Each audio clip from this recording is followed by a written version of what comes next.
thing out. I can't either. To your point. Like, I can't clue. figure this thing. Now, Will Bowling, who's a big Braves fan, and is here at Buffalo Wild Wings. If you'd like to meet Will, he'll be here until 6. Yeah. No, he got to get out here to the game. Oh, he's got better Will's going to the Braves than game. hang out with us. Are you going to the game? No, Will has a hot date. He's going to leave at 4 o'clock. Man, well, you think Will can't get to Houston? Will thinks that the Braves win tonight and is not worried about it. As an Astros guy that looks like he's wearing Auburn colors. War Eagle. I'm just looking any way to get that thing to Game 7. Plus, as a nonpartisan sports fan, right, Game 7s are awesome. In any sport, in any sporting event, Game 7 is the truth. Agree. So I want it. I want every piece of it. So, and I'm not betting because like you said, Babs, I can't figure it out, man. I ain't got a clue. Like I didn't bet on last night's game. Yeah, and I bet 2 of the games, and it bit me in the rear end every time. So which way would you go if you did? If I had to bet on this game, I would pick Houston because I want to see a Game 7. All right, fair enough. It's just what he wanted. All right, Alan Bell. Also, we'll talk about the Tennessee-Kentucky line, which moved from Kentucky by 3 to Kentucky by 1. And Tennessee actually on the money line is minus 130. So people that do this, or minus 110. Yeah. Minus 110. People that do this understand what that is because they were plus 130 when we took it. Right. So that money has shifted that line. We'll ask him why.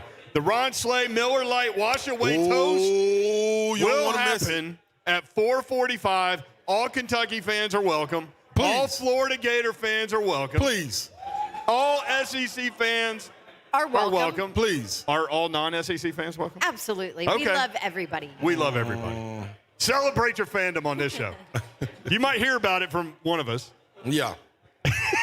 Oh, yeah. And hey, listen, I'm telling you right now, listeners that are listening, people that are here, you don't want to miss this toast. I'm telling you, I'm going in. I was up at 4:40 a.m. awakened by the toast that I was going to give. So I'm telling you, I'm out here like it's game day. Can I just go ahead and tell all of you, he felt the need to text us So did. on our group chat. He waited, though, from 4:40 to Yeah, I try to wait till 5:40. 5:27. Yeah, I knew Mayor was would it be 5:27? up. I just need one person to be up. All of a sudden, I See, hear my monkey. phone vibrating, like on the bedside table. I'm like, Who responded those to you and freaking how fools. quickly? My boy. I can always depend on my boy in the wee hours of the morning. Yeah. Your girl was at the hospital with the baby last night Were you? until 2 a.m. See, I didn't even know that. You didn't inform us, Babs. I know. She's fine. She's good. What? No, Twins, she's good. Don. Twins. My son was up. My son was up throwing up all night. Oh, man. I'm telling you. these Good. You stay over there. Daycare germs. Yeah, we're in Dickson. They're not friendly. Yeah, By the we're way- in Dickson. Come visit. By the way, I love Dickson, man. I was coming down, like I got off the interstate, and it's like 4 miles down the road on the left. And I'm driving down the road, and this big-ass tractor turns onto the road. I'm like, yeah, Dickson, let's go. Represent. You can go on down to Lawrenceburg and go hang out with the Amish. This was my area. You know, when I used to drive trucks late at night and I used to come into the radio station, this is where I would be coming from. Oh, okay. I would loop all the way down and go all the way down to Waverly and come all the way back up. And, yeah, I had a whole little route. I can go the back way without a map or navigation. What size truck were I you like driving? this drive. Was it the 53-footer? No, this was a little delivery. This was a little van right here. Okay. Yeah. This is God's country. That's what they call Man, it. I was, man. All right, so next Them week, animals think that, too, coming out in front of everybody. Break. next week we're going to Queen City, Oh, Clarksville. uh-oh. Be ready. All right. Also coming up, your chance to win 2 club tickets to the Titans-Texans game. So make sure you don't see Caitlin. She's over here with French fries. Go see Christian and get your name in the box for a chance to win 2 club Put your tickets name in the box. to the Titans-Texans game. Get that done. Also, the Ron Slay Miller Lite Watch Away Toast is at 4:45. Yes. And it will be epic. And then Kevin Dyson from 5 until 6 o'clock. Dr. Dyson, the Miracle Man, will be with us right here. Braves Astros coming up. We'll talk about that. Story out of Las Vegas that's not good. We'll talk about that. And Adrian Peterson has a number. We'll tell you what number that is when we come back. Again, Buffalo Wild Wings in Dickson. This is 3HL.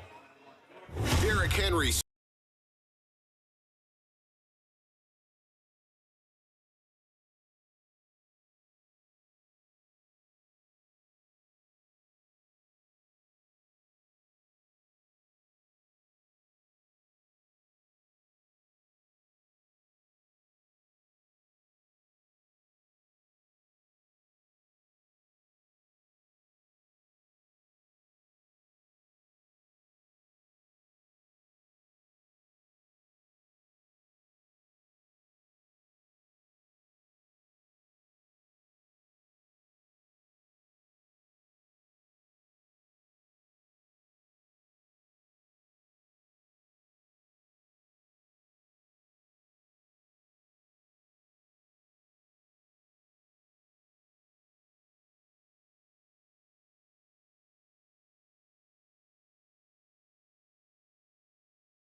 I will let that beat go, though. Braves Astros tonight. I'm curious, like, everywhere I go, I see Braves fans. They're everywhere. Everywhere I go, I see Braves fans. Have they always been there? It hadn't been like that. That's interesting. So I appreciate Will Bowling's Braves fandom, and I appreciate Joe Hunk's Braves fandom, because I know those guys like live and die with every pitch. I've seen Will Bowling on the floor in a regular season game because somebody got a base hit. Some of my reps are Braves fans. Yeah. Bill from the Ville, Marcus. Shout out to them. They're Braves fans. But when I wear my Houston gear, everybody in town's coming up to me like, Astros. They trying to figure out. And I'm like, okay, here's the quick story. My mom got out of law school after the second grade. She got a job in Houston. We moved to Houston. The first professional sporting event I went to was an Astros game in the Astrodome. She didn't even tell me we were going. She just picked me up from preschool or after daycare or whatever the hell. And we went to the Astrodome. I was done. Yeah. So she bought this little Astro Buddy Club pack, 26 games. At the end of the season, you got to go on the field, meet the players, get all the autographs, all that stuff.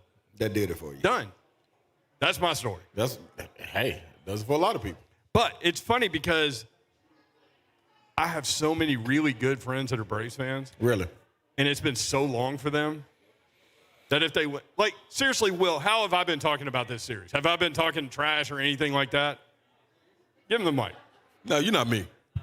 What's up? No, you haven't been talking trash at all. No, and I would be glad to see you experience a World Series title with me. I have not experienced a championship in my life since 1998. Who are your teams? Yeah, I was 1 year old. Like, long life you've lived so far. I know, it's been tough. That is something, though. That's I've been alive for 24 years. That's a 23-year title drought. Now, Brentwood Academy's won a bunch of titles. Can we count them? That doesn't count. I mean, I won 5 state championships on teams I was on. Yeah. With my guy Jalen Ramsey scoring 50 points by himself in the state track. I was going to say, I'm going to need you to name some of those athletes that played on those teams with you. And I'm not questioning your athletic prowess. Right. We know that you are a very talented runner. Technically, while I was there, they didn't win any in football. They won 4 in a row right after I graduated. Oh. And they won 1 in basketball, and that was Darius Garland's freshman year. Okay. Sorry, Slay. Okay. By the way, you're actually older than. This is amazing. This is the longest we've gone without Slay saying anything on this show. Now, guess what? Because I'm doing a lot of thinking, and I was about to attack Will, and he knew I was, but he got me first. For those wondering what Will's athletic prowess includes, it would be long-distance running. He could run from Dickson to Music Row. Yeah. Like Eckler. He could just. Wasn't it Eckler that did that? Yeah, he could just eat his wings and then decide, I'm going to run over to Music Row. I can't anymore. I could. Oh, you could if you had to. No, I could not. Trust me. One step at a time, Will. I'm 5 years removed. I'm 5 years retired. I'm an old man. All right. Yeah, by the way, that would be my hell. Good luck to your Braves. But they're going to win tonight, I think. I didn't feel good about Sunday, but I think they're going to win tonight. Max Fried not going to have 3 straight bad starts in the postseason. Had a 1.74 ERA in the second half of this season, which led baseball. That's right. I feel good. I don't often feel good about my teams, but I do this time. In those 2 starts, though, not that. Not the 1.74. Hey, I tell you what. I'm ready for today. Max Fried in his last 2 starts, 11 runs, 15 hits. I was about to go there. Yeah. So we'll see. We'll see. But anyway, there's our baseball coverage. That information right there always leads me astray, though, because I would go home and bet on that and then be sitting there watching it, and then I call Will, and Will won't answer. Look, Slay, I was with you because I know those stats, and I was thinking, all right, Max Fried's going to be a lot better tonight. Then he came out earlier today and says, yeah, you just got to stick with your strengths. No, you don't. That's the reason they rocked you. That's why they rocked you. Got to change it up, huh? Yes. You need to change it up before it was from game 2 to now. So how confident do you feel? Fromber Valdez didn't change anything up. I don't sound that confident right now. It went straight into a grand slam. Oh, I'm confident in a game 7 because I'm confident in Ian Anderson. I'm not confident tonight unless Max Fried has changed things up. Okay. Because he's gotten rocked by the Dodgers and the Astros because he hasn't changed things up. Cool beans. I would love to see a game 7. I'm just saying. Me too. I'm with you, man. All right. Everybody wants a game 7. By the way, speaking of Jalen Ramsey, him and AJ going at each other on Sunday. I mean, I know we've all been talking about Derrick Henry, and we will continue to do that and what the Titans can and will do to kind of try to figure out ways to move the football. It's showtime. Without Derrick Henry. But that little matchup. That's showtime. Physicality on physicality. The Titans need Julio Jones on the field. Yes. Big time. Yes. Because Jalen Ramsey has a proclivity towards blanketing people, even really good wide receivers. Yep. Now, A.J. Brown, one of the most competitive people I've ever met. Don't accept that role. And so that's why those two competitors, that will be a fun matchup. I totally agree. By the way, not Derrick Henry, Adrian Peterson will wear number 8. AD and 8. So You got Will Bowling, when he told me that, league. said, Adrian Peterson. And I looked up at Will and I was like, I just shook my head. He's like, no, that's funny. I'm like, when you tell a dad joke, the audience decides if it's funny. In that particular instance, I was the audience. Am I wrong? Tweet us at 3HL1045. Is that funny? Adrian Peterson. It makes sense. Will said, I think it's hilarious. It's like the oldest 24-year-old ever. Yeah, without telling you. question. I mean, that's Without like question. such a dad joke. Can't you see him? Like He on a- has like a daily dad joke. That's the cheesiest, dumbest thing ever. Can't you see him like on a Saturday night sitting in front of a fire with like a sweater on and like a pipe in his hand? Yes. Can't you see that? Like Argyle socks. With his white kicks, trying to like be younger and hipper. He's so cute. Look at him. Let's find him a girl. You're so cute, Will. All right, broadcasting live for Buffalo Wild Wings in Dickson. All right, Titans made some moves today, making things officially official. So signed to the practice squad. Running back Adrian Peterson. Yep. Running back Deontay Foreman. Defensive back Nate Brooks and defensive lineman Niles Scott. Waived from the active roster linebacker Avery Williamson. Released from the practice squad, Karan Reed, defensive lineman, Ela Anku, defensive tackle, and, as I told you yesterday, running back Mekhi Sargent, released. So those are the moves. Now, here's the question. Obviously, the Titans worked those guys out, Right. so they have a sense as to how quickly they can be up and running. To me, it's amazing to think about a guy, even Adrian Peterson, who's superhuman, and maybe a robot, I don't know, or an alien. I don't know. Is he in shape to play this week? You know what? If I got to go out on a limb, I'm going to say yeah. Now, is he how in shape to play? crazy is that? 40 snaps? No. Can you put him out there for 15 snaps? I think so. But that's why you signed Deontay Foreman, right? And you've got Jeremy McNichols. This is going to be running back by committee. Has to be, right? Yeah. This guy, listen, man, this dude does not last this long by taking 2 weeks off, a month off, any of that. I can guarantee, man, he take off his shirt, man, that man look like a Greek god probably, without question, and ready to roll at any given time. He just played last year. It'd be different than we was talking about. I heard somebody say Marshawn Lynch or something like, Lynch chilling. You know what I mean? Like, he might get up off the couch. You might get him for one snap. Man, Would you love to see that snap, though? Oh, it's going to be run hard. Either going to be hit really hard or run hard. Marshawn Lynch would get hit on that first play, and Skittles would just fly everywhere. Yeah, because it's all he been attacking probably right now. It's all over himself. Yeah, but Adrian Peterson, man, he built from some of that same, what is it? What was Superman's, what was it, kryptonite? Yeah. He's built from that same little formula. Oh, kryptonite Kryptonite was hurts him. actually. No. Well, what's the land he from? Krypton. Krypton, yeah, right there with Krypton. He's built from Krypton. Now, don't correct me no more, huh? Let me be. You know what I mean. It's the bionic man. That's what I want the man to be. Look at Babs. By the way, welcome Dawn Davenport. I forgot to introduce you. Hi, thanks. Hi, Yeah. how are you? Welcome, In her Babs. blue sweater. Babs went off on me about Kentucky. Sucky. You did say Kentucky. That was accident. That's the You're first growing. time you've said that. Like that shirt. All right, let's take a little poll in here because Nashville is a melting pot of SEC fans, right? Yes. And fans from everywhere. I saw a Baylor shirt, but he said it was for free, so I don't count that. We've got Florida here, right? We've got Florida here, right? We've got Is that Gator? Yeah. Gator some Chomp Gator. right there. Yeah. We've got Auburn right here. War Eagle. There you go. All right. They want Lane Kiffin at Florida. By the way, you want to talk about pissed off? Dan Mullen is so pissed right now, like he can't even see He straight. is. You got two Tennessee guys, Yep. 3 Tennessee guys. This is a Reagan. Tennessee guy. We Tennessee got guy. Reagan in the building. What you got? Oh, no. Tennessee guy. Reagan just came Nah, up to me yeah, and said, Reagan's "Roll out of Tide." it. Nah. Reagan's Roll Tide. That's Alabama. All right. Just shout out your teams. Shout out your teams. Who do you? Go ball!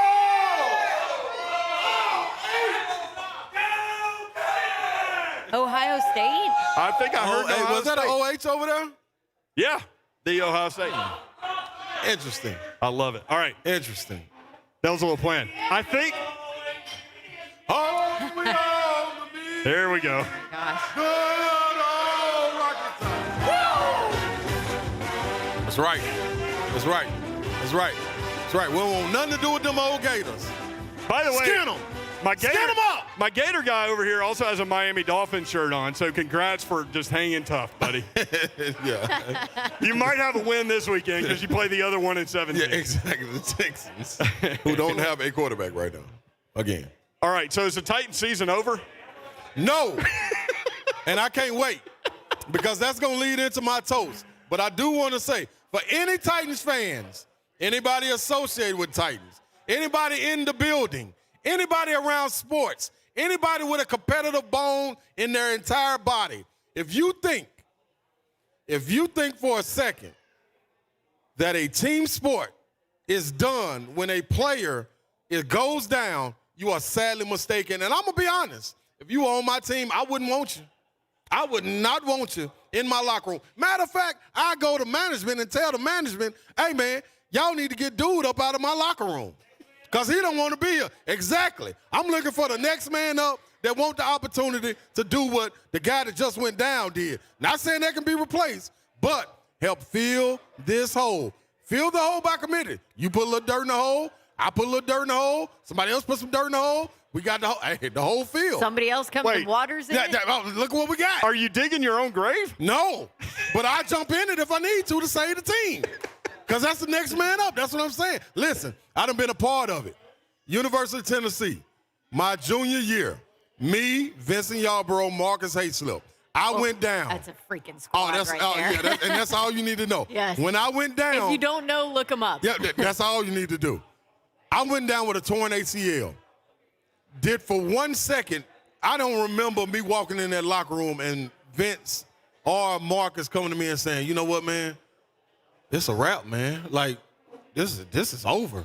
Like, I might as well go on and start practicing for the draft. No. We had Kentucky in 2 nights. Me, I took it upon myself to go to Kentucky's hotel. Sat in there with Cliff Hawkins, Keith Bogans, and Tayshaun Prince and played spades. Not one word was muttered about the game. After I left that hotel, I went back to the locker room, and I told Vince and them, man, y'all ought to hear what they saying. Y'all ought to hear the way they talking, dog, because I'm gone. They finna come in here and spank y'all. Man, I did everything I needed to do to gas them up, and they spanked Kentucky. Down, okay. Vince was averaging 20. I was averaging 19. Slip was averaging 18. Took the 19 down, and they still spanked them because it's next man up. Marcus Hayslip went on to be a lottery pick because the season ain't over. You still keep going. In the G League, which is the D League at the time. In the G League, our best player on our team was Brandon Knight. Brevin Knight's brother, who we had on the show with the Memphis Grizzlies, commentating for them. Brandon Knight was our best player. He was ACC Player of the Year for Pittsburgh at the time. Me, him, Leonard Stokes, Joseph Forte, we had a mob. Brandon Knight was our best player. We're playing Roanoke Dazzle, a team in Roanoke, Virginia. The Dazzle? The Dazzle. Wait. Dazzle? Roanoke Dazzle, yeah. No, listen, I don't know what the That's D League. a I don't know what the D. terrible Oh, you should have seen the arena. I don't know why it was like Was that. it Dazzle? Oh, It was no, the Dazzle It was far dunk. from dazzling. It was far from dazzling. Corey Alexander went up to dunk. Brandon Knight went up to block his shot, broke his leg when he came down. Regular fall, snapped it right in place, right in front of our bench. Exactly. We sitting there looking like, but at this time, we're ranked 3rd. We're looking at it like, dang, man, that man's leg just broke. We got to finish playing the game. Hard And to that's get through that big game. game. Yeah. Huge. Hard to get through it. After the game, we went in there with B Knight, and B Knight told Brandon Knight, I call him B Knight. B Knight told us, man, y'all got to keep pushing. This ain't over, dude. Do this for me if you don't do it for nobody else. That's our best player. We went on to win the championship. Like, the season ain't over. And if you think like that for 1 second, man, you ain't never been a competitor in foosball, kickball, spelling bees, ping pong, who can write their name the fastest, who can get to the principal's office the fastest, who can eat their ice cream sandwich. You ain't been competitive in nothing. And I don't want you on my team. Loser. That's what it is. Take it. Listen, nobody in that locker room thinks that. No. Vrabel said it. And I said yesterday, look, of course you want Derrick Henry out there. And did your Super Bowl hopes take a hit? Yeah. Without question. But here's the thing. We haven't seen how they are going to put together a plan in terms of trying to get the ball in the end zone. It's just going to be different. Right. And I know they're going to run their same stuff, but now you're looking at a running back by committee situation. You're looking at a situation where you're going to see a lot more double high safeties as opposed to single high safety, which removes a guy from the box. Yep. Right? So you go lighter box, so now you have a little more room to run as long as the offensive line is doing their job. So it's not like you're going from 104 yards per game down to 0. Right. Right. If you go from 104 to 80, but your passing game goes from 270 to 285, you see what I'm saying? Like, yes. It's just going to be different. Yes. Get the yards when yards are needed to get and matter. And it doesn't necessarily have to be completely different as far as style and what you do offensively. No, it don't. Nope. You're just relying on somebody else differently, and you're relying on more guys to fill that role. Listen, that's where it is. And I've been hearing a lot of messages from a lot of people about how the season's over. I'm like, yeah, I don't know, like, is the season over because you don't win a Super Bowl? Or, like, No. does that mean that no Titan season has mattered to anybody? Exactly. Does any Absolutely. If you don't win it all, it's crap. Your season is nothing. Well, yeah, the entire point is you have to to win get- no. you the have to entire get to- thing. You have to we get totally to disagree. that point. We totally You disagree on that. If you don't win the Super Bowl, it's still a successful season because in my mind, it's not. You have to get to success that point. stories within the season.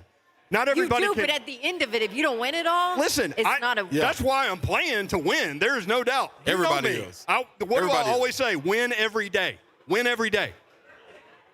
But I'm not going to look back at the Titans' 21 years here and think, boy, that it was just a bunch of losers. Because the reason being, the championships are not won overnight. You have to develop a franchise, a culture, everything. You don't come in with, listen, that was lucky what Tampa Bay did. And still, when Brady got there, they still had to grab pieces. They had to go get AB. They had to go get Gronk. If you look at it in the middle of the season and the season is over because you lose somebody, I'm not what are you saying fighting that. for? Don't get me wrong. Yeah. I'm not saying that. Yeah, you I'm can not look at saying it- the season is over okay. right Yeah, now. yeah, but yeah. I'm saying on the other side, though, When the you entire get to the goal end. is to win I a get Super what Bowl. you're Without saying. And if you don't I win get a what you're Super saying for Bowl, sure. to me, that's not a win. That's Without- a losing Yep. season. That's a losing effort. And I understand And that there's you're only saying one. there's- I just disagree with that. there's only one.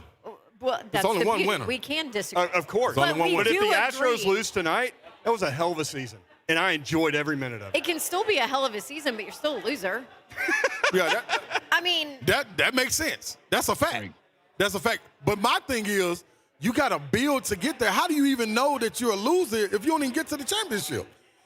You can't stop in game 4 or yeah, game no, 9 or That's game a, 15. that's a terrible you know what I'm saying? take that the That's what I'm season saying. is over just Here's- because Yeah, Derrick that's what I'm- Henry here's is the- gone. Here's the Solomon. best example as to why you can't just write it off right now. Think back to 1999, and a grocery store man took over at quarterback. True. What do you think St. Louis was like? Do you think, oh, our season's over? I bet most Rams fans thought their season was over. Trent Green's done. Here comes a guy we've never heard of. He's an 8th-round draft pick who's been working in a grocery store, can't make a roster, and you end up winning a Super Bowl. Yeah. And now there's movies made about it. You have no idea how it's going to be put together. I That's don't. the beauty Of of sports. Listen, I'm not- Exactly. Here's your chance. I'm not going to sit here and tell you that the Titans are going to Exactly. hold on to that 3-game lead and win the AFC South. But I'm not going to tell you they're not going to win a Super Bowl because I don't know. Right. because it all got to be played out. You just said it. That's the beauty of sports. And let me tell you this. Go to the Titans Twitter feed and watch that video of Mike Vrabel Babs. and that team. Come on, Babs. Now you talking. And what they Now you talking to me. talked about. Now you talking to me. At the end of that game with Derrick Henry That's all I'm standing saying. there knowing that he is down. done for Knowing the he year. down. And those guys knew it too. Knowing it. Everybody knew it at that point. You could Come on, see man. it on his face. Come on, and man. go listen to what Mike Vrabel said and the response of those players. I wish you plus, could throw that mic they're and not Kirby done. wouldn't get mad because I used to throw that mic after saying that. Plus, I bet he'll be back for the playoffs. That's it. So there's that. Oh, now All right, you're talking. Jim Wyatt coming up next. TennesseeTitans.com. Buffalo Wild Wings at Dickson. Get your butt here. We'll be right back.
at about 4:30 this morning. I did, man. Waited until 5:27 to text us.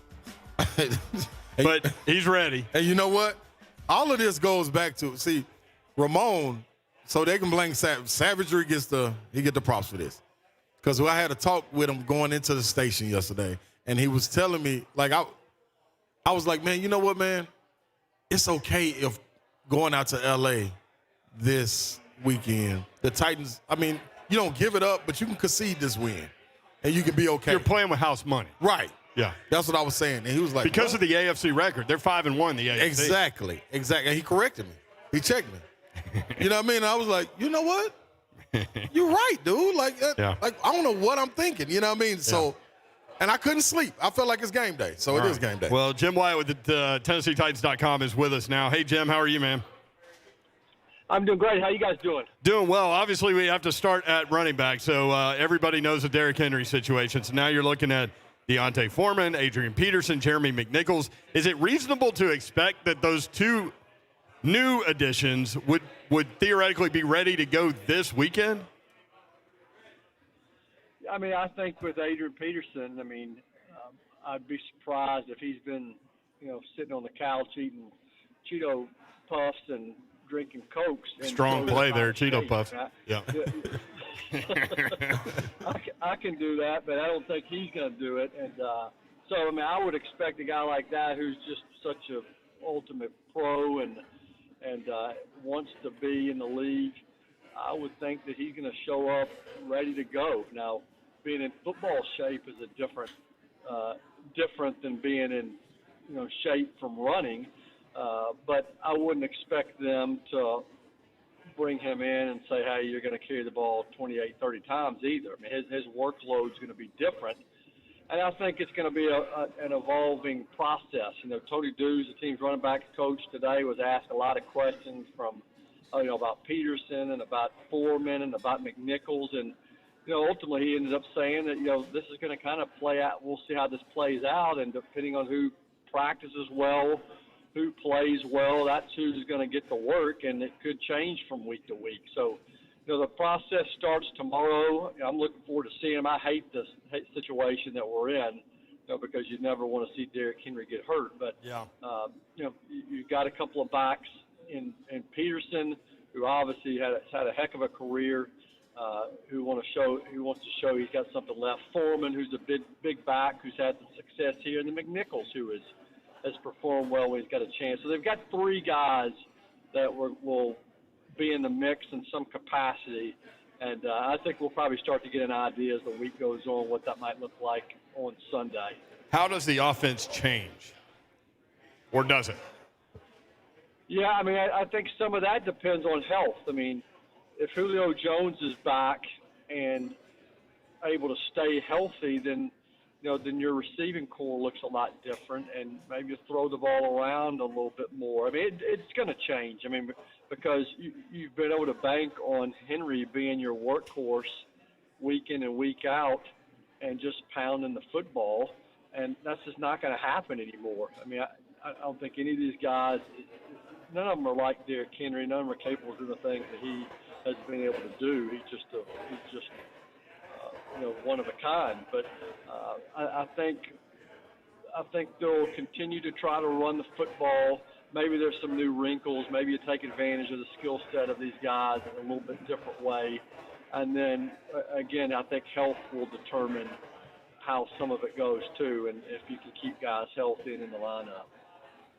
This offensive line, don't you think, Jim, that they probably put a lot more weight on their shoulders going forward, knowing that Tannehill is the prized possession in a sense right now. You got to keep him upright so he can make the decisions to get you over the hump. Yeah, I think so. I mean, and I think everybody, Keith Carter, the offensive line coach today, I mean, it's crazy, that so much talk has been about Derrick because and his team just came off of such a big win on Sunday, and then unfortunately, it kind of feels like a loss because the subject matter has been such doom and gloom with Derrick. But I think everybody is at the point now where they like, okay, we can't sit around and feel sorry for ourselves. We got to get out, got to get ready to play a football game. And that's what Keith Carter said today. We're all sad to see Derek go out and potentially have a season-ending injury, but we've got to get ready to play, and we've got to be able to protect the quarterback and block for whoever's in there. So I do think that group knows that a lot more is going to be on them. These will be different backs that they're blocking for. They got to keep Tannehill healthy, because when Tannehill came walking in that post-game press conference on Sunday, he looked like a guy that just been in he got hit by a bus. So they got to keep him healthy and give this team a chance. Right.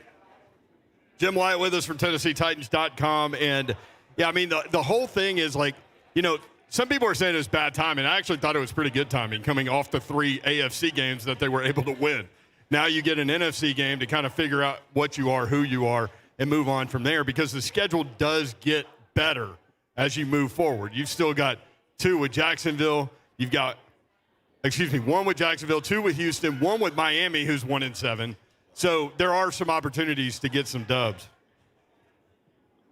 Yeah, and this game was always going to be tough Sunday with or without Derrick Henry. I mean, this is one of the best teams in the league. Titans are facing Sunday. 7-1 Rams. They can run it. They can throw it. They got some guys up front that are very talented. Jalen Ramsey's a phenomenal player in the secondary. So this is always going to be a tough game. And, so it's going to be a challenge to win it.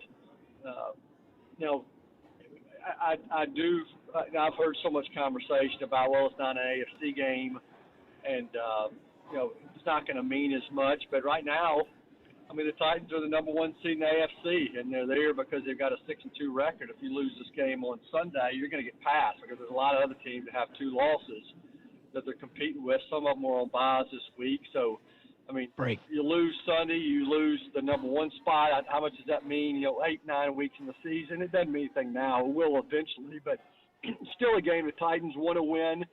It would be great to win.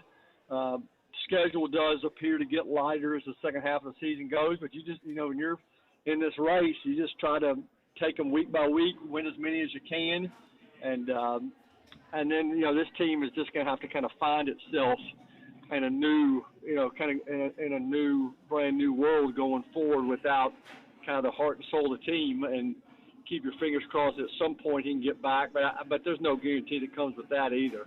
I mean, I know it sounds crazy to a lot of people, but I'm actually kind of anxious to see how this all unfolds and see how they handle it. We'll be reading TennesseeTitans.com, at Jay Wyatt Sports on Twitter. Thank you, Jim. Okay, y'all have a good week. Thank you. All right, see you, buddy. Should have asked him, who's a Dodger fan rooting for in the World Series, Braves or Astros? He probably I can tell you the answer to that. Astros.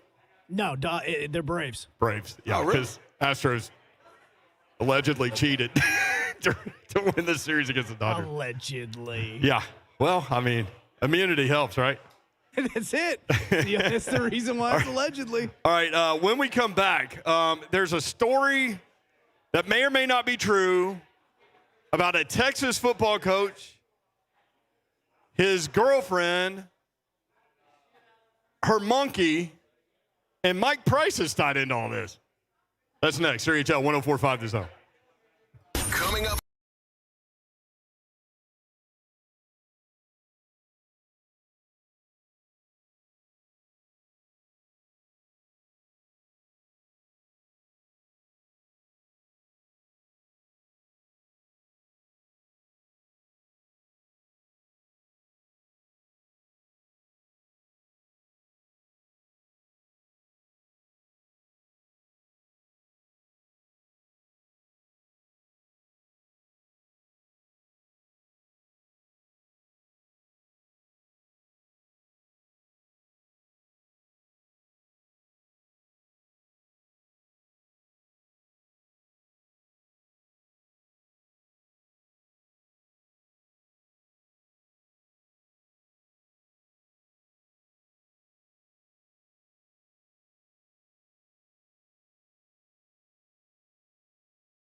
Tennessee at Buffalo Wild Wings, and the crowd is building. We are set up right next to the bar. Slay, we might be too close to the bar, man. No, we can't no be close to the bar. I mean, literally, we got like 12 feet. Oh, that ain't that. I can reach over there. Yeah, We you good. can. Slay's, Long arm. We good. Yeah. Slay's got bar reachable wingspan. Is that Yes, what- he does. Who That set us up wingspan, here? Man. Get there. It's perfect. We're going to try to make it to 6 o'clock sober. Yeah. Yeah. That would be the key. All right, coming up this hour, Alan Bell talks about this week's point spreads. Game 6, Astros Braves coming up tonight. Why the Tennessee-Kentucky line moved from UK by 3 to UK by 1 almost immediately, and we'll go from there. The Ron Slay Miller Lite Wash Away Toast is at 4:45. Don't want to miss it. Miller Lite will give 24 beers away to people that are here at 4:45. Oh, I'm going to be ready. You can They're believe already that. ready for you. You can believe that. I'm ready for them. Yeah. That's so cool, no? we got into a discussion about is the Titan season over? Right. And passionately say no. Yeah. Passionately Without say no. question. Don and I disagreed on some stuff, but that's the beauty of this country, right? Like if we all agreed on everything, it would be a boring place. So Yes. if you feel like the Titan season is over, great. That's your opinion. That's on you. What you got? Well, Justin on Twitter said this. For a professional talk, I think you left out a word here. For a professional talk, you sound like an idiot by saying if the Titans don't win the Super Bowl, they are, quote, losers, and season was a losing effort. Horrible, horrible take. To which I responded. It's not a horrible take. The even though I entire disagree point with you. of competing is Yeah. to win the freaking Super Bowl. Hey, there you That's go. right. That's the entire point of competing. That's you know right. what? We made the playoffs. That's good enough. Right. Get that participation trophy mentality off of my freaking timeline. See, I am completely anti-participation trophy to the point where if my kid wins a second-place trophy in travel baseball, he already knows it's not making it home. Yeah. And he doesn't want it, which is great. Yeah.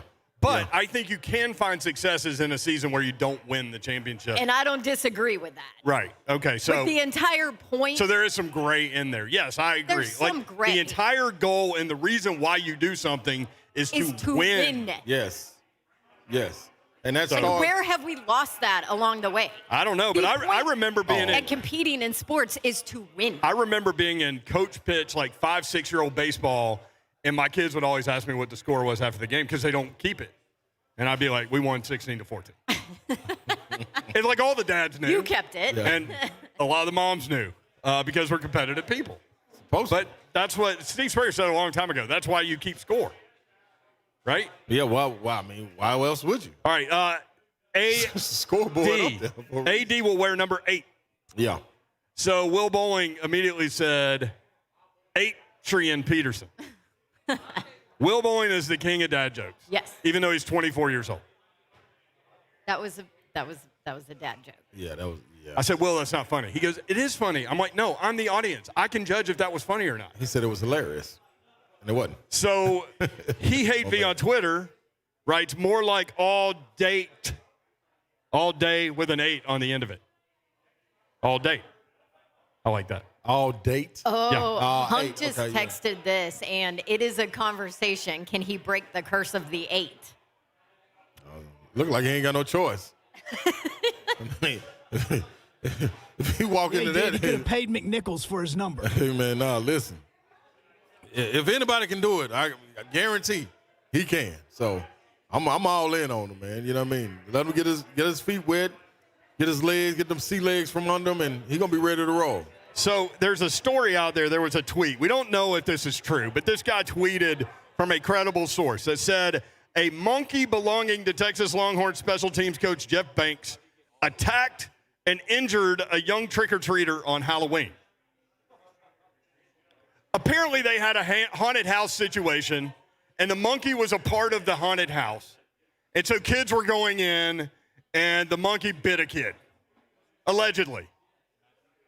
Well, this guy's on the Texas staff. He was a player for Alabama when Mike Price got hired and fired before he ever coached the game. Before he coached, yeah. Never made it. I'll get back to that part of the story.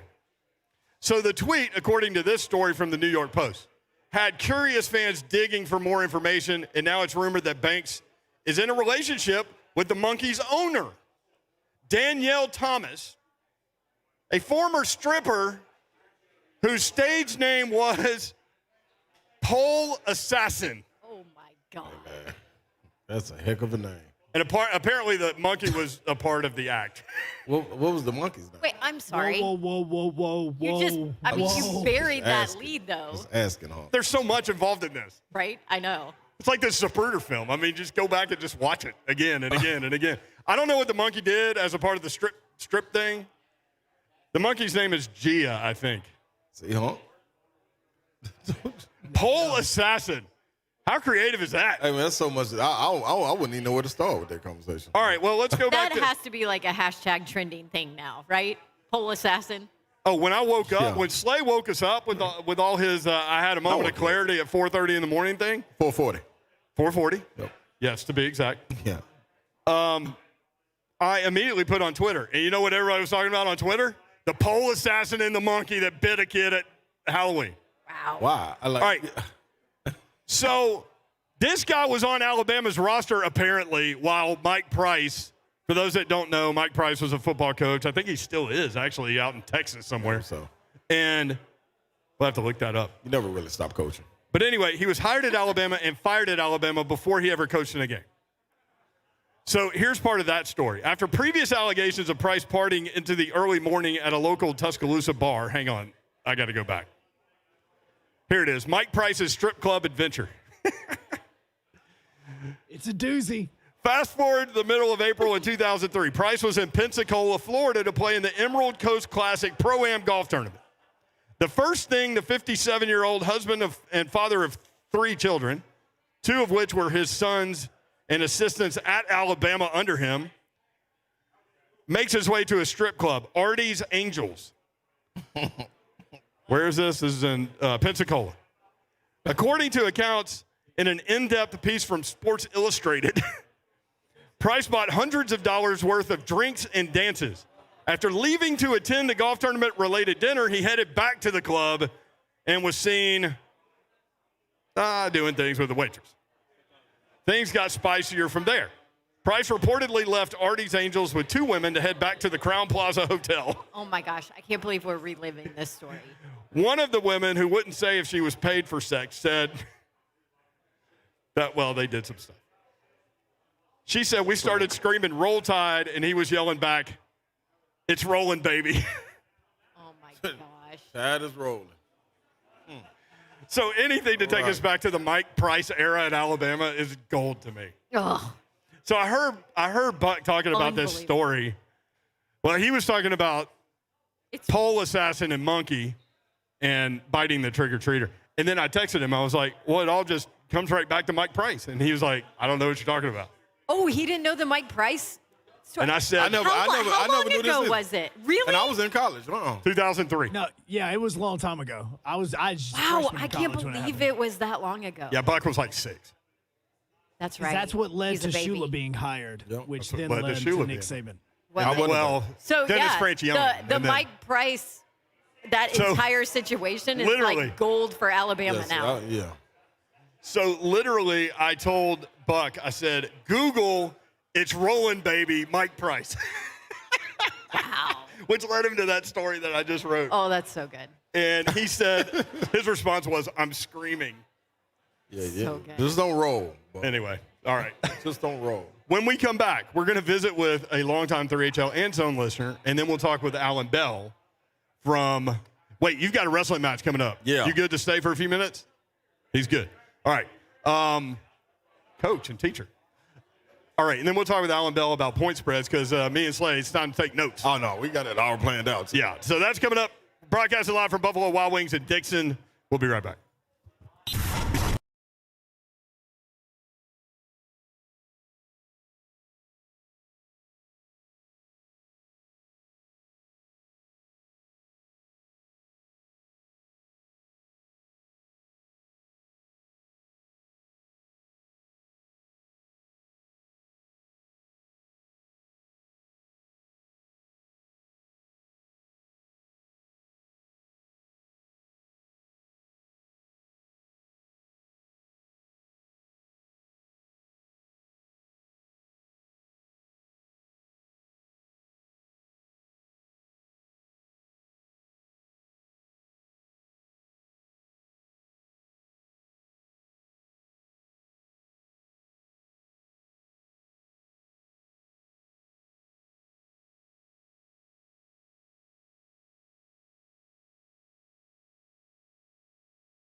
I'm just saying. The choice of song coming in Only is Hunk. just classic. Listen, Pole Assassin has to be the greatest stripper name ever.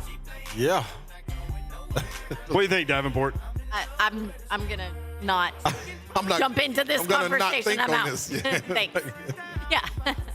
Anybody want to take guesses as to how the monkey was used? No. No, Hunk, man. I mean, listen. Nope. This is funny on a cursory level. We don't need to go diving in. No. Oh, Hunk wanted to go in. Nope. Just because you bet $50, dog, don't mean nothing. Dude, All right. don't.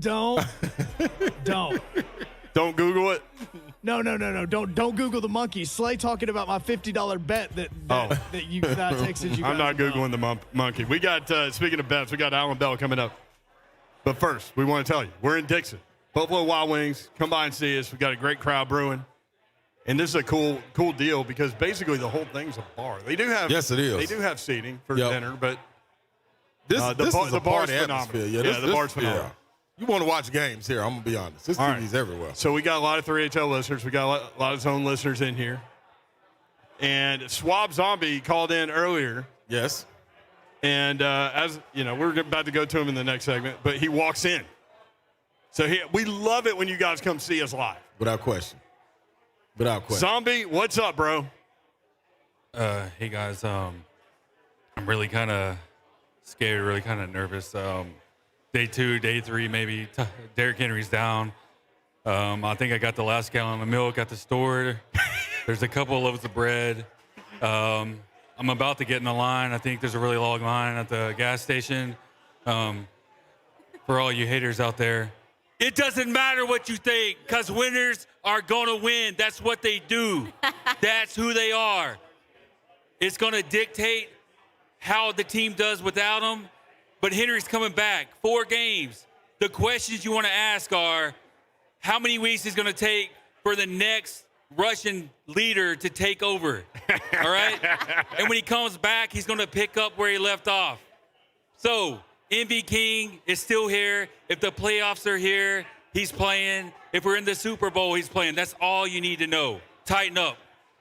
Take that. And there you go. Swab. Mike, That. drop it. Zombie. I'm talking about Swab. And he just Right. dropped Slay's mic. I mean, that That's was how you it. come out. And listen, man, that's a coach. Oh, yeah. Also. So you know what I'm saying? Like, you ask where we went wrong, Babs. That's where we're going right. We can get coaches like that with that same mentality. I'm with it. I'll play you for him. think that a combination of Jeremy McNichols, Dante Foreman, and Adrian Peterson can have enough success in the run game to move the ball down the field and to keep that 27-point-per-game average going? Because that's what it's going to take. Is Julio Jones healthy and playing? See, that's the thing. Yeah. That's the thing. Todd Furman, who will join us tomorrow, tells us no non-quarterbacks worth more than 2 points. I asked him, what about Derrick Henry? He said 2.5. Now, yeah, that's different. But that's the question. That's the question right there. Exactly what you just asked. And can the defense get better? Hold people down. And the way you phrased it was perfect. It's not, can those 3 people combine to do what Derrick Henry did? That's not the question you asked. Can they somehow matriculate the ball downfield when it needs to be done? And Bab said it too. You need all hands on deck, like, for the threat to be there. So, I mean, the thing I'm worried about the most is now you don't. If I'm a defensive coordinator looking at that offense, I'm not fearing the run game. I'm going to come up and make the tackle when I need to, but I'm going to play two safeties deep, and I'm going to play some zone, and I'm not going to get hit by those in-breaking routes off the play action thing. you got to show me. Yeah, and I'm going to bring pressure from different places, and that's where I would be nervous from a Titan perspective. Can the offensive line hold up and keep Ryan Tannehill upright? Because that's the key. If you lose Ryan Tannehill, then I'm right there with all the season is over people. Right. Alan Bell Then joins us. all of that we just went off on, that doesn't count. different. Yeah. Woo. Based on the information starting now. That's a little bit different. Alan No Bell, way. sportsline.com. Logan Woodside, baby. AB's in the Logan I'm Woodside going to jump in fan the car with club. Babs. He's with me. I'm jumping in the car with Babs. Right, I gotta roll. AB? Logan Woodside. He would handle it. He would, but I would much rather just keep Ryan Tannehill. Yeah, exactly. Keep him upright, AB. Exactly. All right, Alan Bell, 247 on Twitter. Give him a follow. He is highly interactive with people that tweet him about games. And I know It's early in the week, but AB's our early guy. We love early lines, AB. So let's just jump on in. Why not? There's a game that you tweeted about that I love also. The Buffalo Bills opened as a 14-point favorite at Jacksonville. I nailed it there. I think it's at 14.5 right now. Do you still like it at that number? Oh, yeah, I love it. Look, Buffalo is going to go down to Jacksonville, warm weather, and you look at Trevor Lawrence when he's under pressure. All right, he's a completely different quarterback. He's got a comp of about 40%. He's got twice as many interceptions as he does touchdown passes. And Buffalo's defense is going to have a green light all day long to get after him.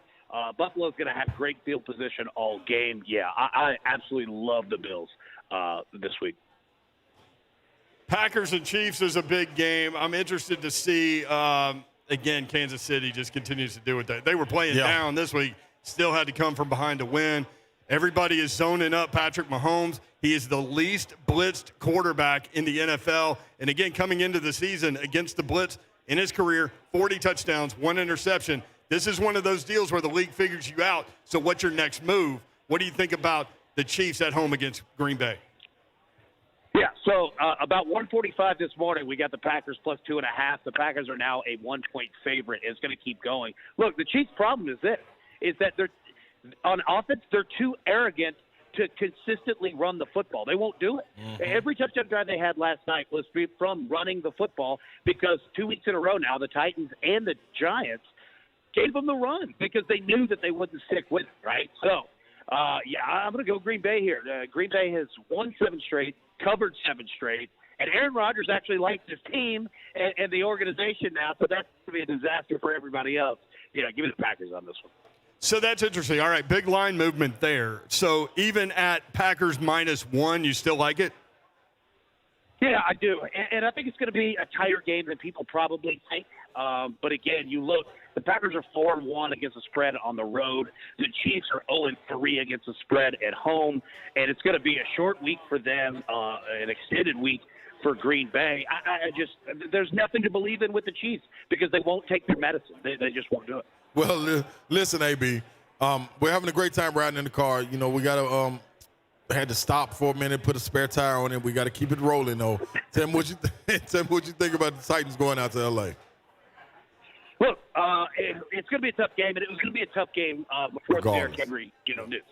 The Rams are arguably a top 2 team in the NFL. But I'll tell you what, I pulled some numbers. I stayed up all night last night pulling numbers exclusively for 3HL. Ryan Tannehill, with and without Derrick Henry in his career with the Titans, not that bad. Look, with Derrick Henry, 9.1 yards per pass, without 7.5.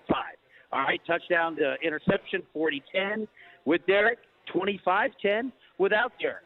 Passer rating without Derrick Henry, 95.3. So don't get too terribly concerned here. Ryan Tannehill's an excellent quarterback. He's one of the best in the NFL. And kind of what we just talked about with the Chiefs. Look, teams are going to give up the run because they know that Tannehill's going to have football in the air. But the Titans just run enough to run the football and use the short passing game with it. So I think if you get anything above 7.5, ride the Titans here. And also, this probably be a good game for the under because the Rams like to run the football too, especially if the Titans make it ugly. Man, I like that, AB. You just give hope, man. That's why anybody that stops our car and they say, hey, man, make dude get out the car, I'm going to hit the gas. I'm hitting the gas, AB, and you riding. Forget there we that. Go. Yeah, I we love go. it. I'm just trying to be in the car with you, my man. Hey, tell me this one. The Patriots at the Panthers. Like, this line is so small. I thought the Patriots would get after the Panthers. Yeah, it's fascinating because you look at what the Patriots are doing. Mac Jones and that offense are putting it together. They've scored 25-plus points in 4 straight games. His leash is getting longer, and he's an aggressive-style quarterback. And look, we go back to that Alabama offense that heralded greatest offense of all time.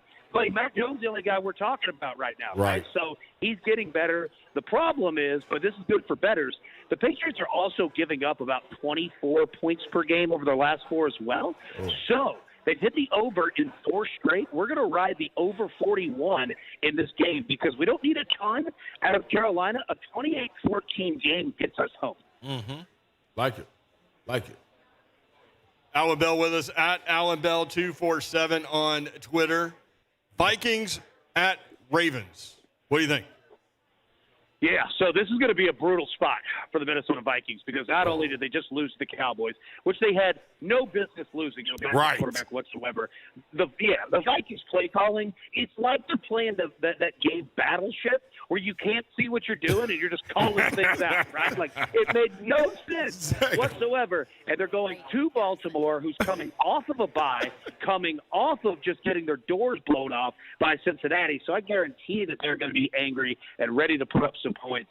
A nice line at 5.5 here. Take Baltimore.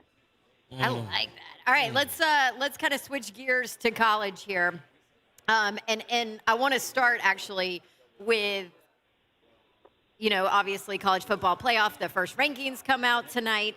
Wake Forest is a team that is undefeated. I think this is kind of their first big test at North Carolina this weekend. They've had an easier schedule that they've taken care of, and they're favored by 2.5 on the road. What do you think there? Yeah, I like Wake Forest here. North Carolina, they're a bigger brand, obviously, so to say. But Wake Forest is a much better team. They're 7-0, 4-2 against the spread. And look, these teams are close enough to where they know each other. Some of these guys played in high school together against each other, right? Like they know each other. And Wake Forest has a much better team. So yeah, I'm going to ride Wake Forest. I know that they're on the road, but it's not that far, and they might actually like that they're an underdog here when they probably feel that they're much better. Yeah, let me get Wake in this one. So would you treat a line like that, 2.5, as a money line opportunity? I would sprinkle. So what I would do is I would take individual bet, right, whatever your normal unit is, take Wake Forest plus 2.5, and then, sprinkle a little bit on it. Like you could take that unit size down to, 25%, 20%, whatever, something that you feel comfortable with, and place it on there because I think that, you're going to have a couple, underdogs that outright win, and I think Wake Forest is one of them. So, yeah, that's how I would play that. Splash the pot. I like that. Liberty at Ole Miss, 8.5, and then the over-under here is 68.5. Yeah, so, we have to find out about Matt Corral, his health, and if he's good to go. If he's good to go, give me Ole Miss clearly with this number, and I'll tell you why. Because, one, Lane Kiffin was not a happy man last week, and two, Lane Kiffin is absolutely petty enough that if, their former coach Hugh Freeze is coming in, it's almost like when you're dating somebody and then the former significant other is at the same party and you kind of want to show out a little bit. Yeah, Lane's going to do that, and he's going to run the score up. So if Matt Corral is good to go, give me Ole Miss in this one. That is so true. You totally nailed that. And to your point, Babs, that line has gone from 10 to 8.5. So there's rampant speculation about Matt Corral. You're right. Yeah. By the way, I don't know if you saw, AB, I worked that Virginia BYU game that absolutely demolished the over at halftime. Yeah. Absolutely. That was such a wild game. Like, how crazy was that? Like, it had like a live total of like 108 at halftime. It was nuts. Crazy. Mel Tucker, big win against Michigan. Do they ride that into Purdue, or is it a little bit of a letdown? You know what? A lot of teams that I think, you would call for a letdown, but Mel Tucker's such a good football coach, and he's got his pulse right on this team. I don't think that there's going to be any letdown whatsoever because you know what? Like we talk about, how Michigan and, they're the brand name. Look, at Michigan State, buddy, they've won what? 7 out of the last 9. Michigan's a little brother here. Like they're not even concerned with them. So I'm going to ride Michigan State here. I'm going to ride Mel Tucker. He's got it rolling up there. Like, do you want to ask about Tennessee, Kentucky, you better believe or do I want to ask about Tennessee? You can ask. Kentucky? You can ask him because I'm going to let him know what's going on in the car. All right. First, let's break down the game, AB, and let's see what you think about a 1-point line there. Kentucky favored by 1, and then we'll talk about why the line moved. Yeah. So look, I love Tennessee here. If you got them at +3, +2.5, great. If you're getting them at +1, great. This is another game where I would sprinkle a little bit on the money line, even though it's 1. You're not really finding too terribly much value there. But look, Kentucky's not built for high tempo games. All right, and if Hendon Hooker is good to go, and his offense is good to go, and they're putting up points, Kentucky, that is not the type of game that they want to play. Now, they'll score. Kentucky will score. I think this is probably a pretty good game to play the over as well. It's going to be a little cold, but I can see both offenses, putting up some points. But if Tennessee's rolling, good luck. Kentucky does not want that kind of smoke whatsoever. I'm going to tell you why I hit 3, because Ron Slay texted me at like 1 in the morning and saw that it was at 3. So I immediately went money line there. And then it dropped literally by the time most people woke up in the morning to 1.5. It's now down to 1. Is there that much money going in on Tennessee? Why the line movement? Well, I was going to say, how much did you bet, my man? there's a lot. Tennessee has been a very popular college football team in terms of betting across the country over the last 4 or 5 weeks, so to say, like pretty much ever since that Missouri game. And everybody saw, like, oh, man, like Tennessee can put up points. And they can play defense, too. So, yeah, Tennessee has been the recipient of a lot of money. We've seen these lines drop consistently week over week, no matter who really that they're playing against. But, yeah, a great call by you to get it at 3. Tennessee, by the time it kicks off, I bet Tennessee will be a favorite.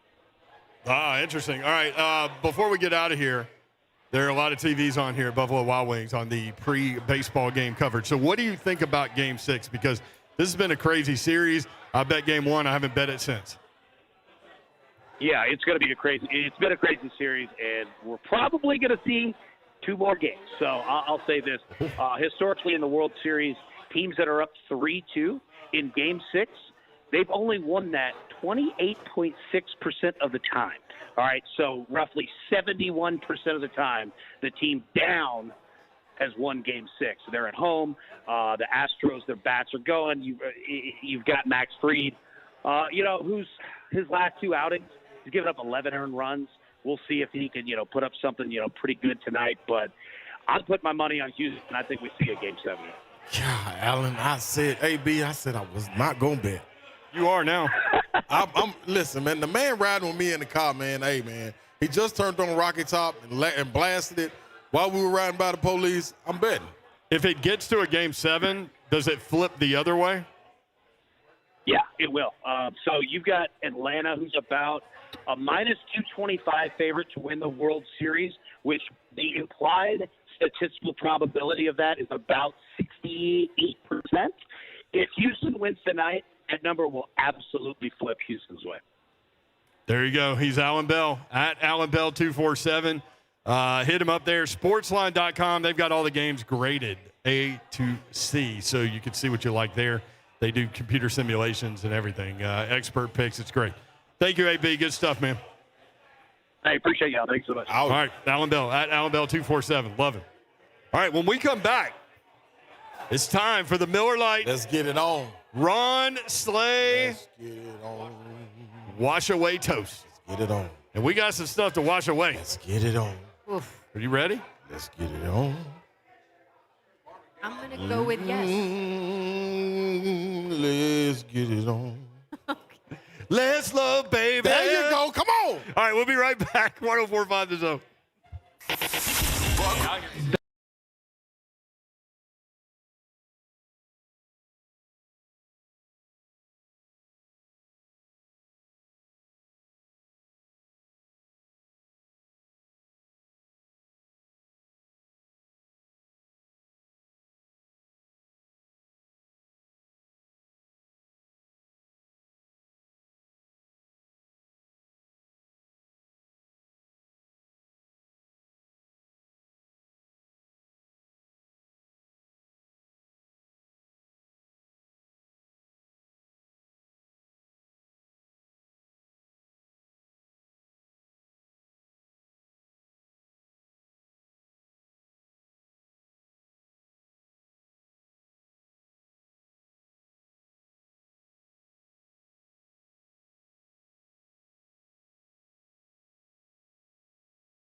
And if you feel like I do. Okay. What you gonna do? Woo! Come on. That's what we're here to do. Let's get it on. Buffalo Wild Wings at Dickson, Brent Doherty, Don Davenport, and he is Ron Slay. Let's get it on. And it is time for our weekly It is time. Tuesday Time. Ron Slay Miller Lite. Time. Let me start that again. The Ron Slay Miller Lite Wash Away Toast. It's time. Slay texted us early this morning. I was ready. Said he By had a early, 5:27 in the Right. morning. in Right. the AM. I want everybody to be ready. I had already been up for an hour and 15 minutes. Yep. That's why I hit you back immediately. That's right, my man. I can always Listen, put. in the past, 8 a.m. has been my. That's the cutoff. That's the cutoff. You don't text before 8 a.m. Fools. Hey, Thank you, man. I'm riding with you. listen, when you're trying to win, That's all I'm saying. and you got the idea at That's all 4:40 I'm in the saying. morning, That's all I'm saying. let the teammates know. I'm Here we really go. looking forward to this. Okay, it's time. All right, moment We're of clarity at 4:40 in the morning Yep. led us to this moment, the Miller Lite Wash Away Toast. Ron Slay every Tuesday at Buffalo Wild Wings, where we are. Next week it'll be Clarksville, Yep. the Queen City. And when you show up, if you're here at 4:45 for the toast, Miller Lite's going to hook you up. 24 free beers rolling around. Did you guys get your free Miller Lite? Everybody Did got a you drink? guys get your free Miller Lite? You want Here to we crack go. at it? Slay's better. Slay. Hey, listen up. We need to hear some noise. If you got a free Miller Lite, make some noise. There it is. Look, man, look, crowd participation. Go Vols. You better believe it. You better believe it. Hey, listen up. Shout out to Miller Lite. Want to thank you for handing out these beers so we can do this wash away toast. This is every Tuesday, 4:45. Win or lose, we got to get the job done. We got it done. Now, it was a slip up, a bump in the road. Doesn't mean that we concede the rest of the season. If you all have that bone in your body, you need to look to the person to the left of you or the right and tell them, I don't want that bone because you knock it out of me. And I'm not going to hold you accountable. So knock the spit out of them if you need to.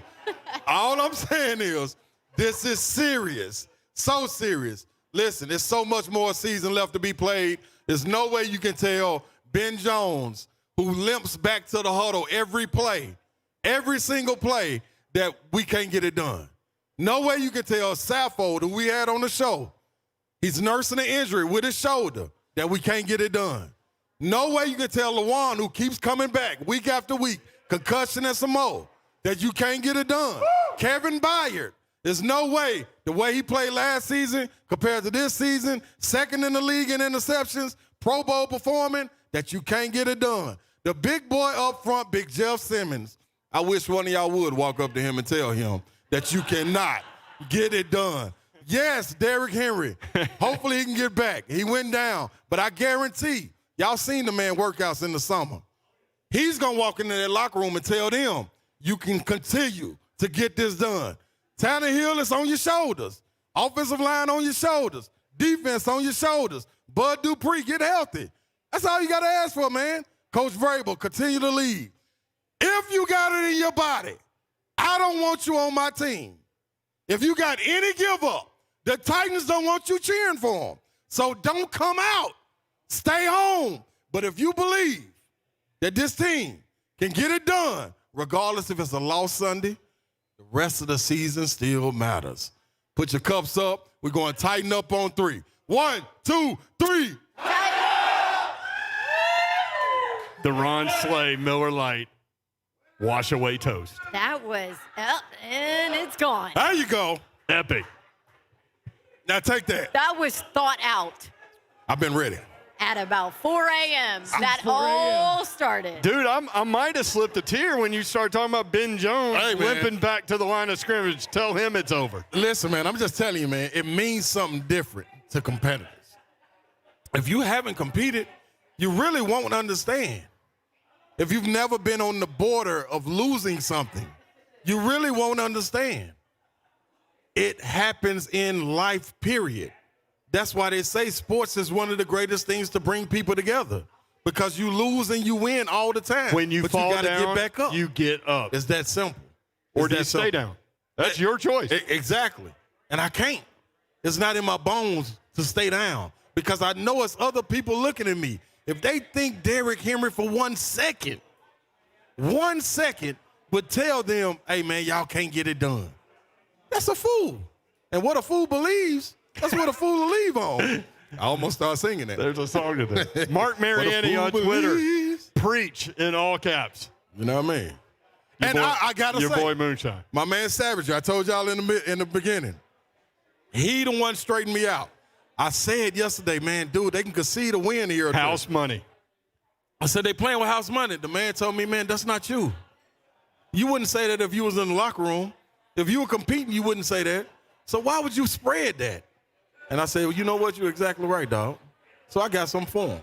I got something for him for the Wash Away Toast, and there you have it. Titan Love it. Titan Fangirl 105 on Twitter. Damn, at 3HL 1045. Slay with one hell of a hype speech.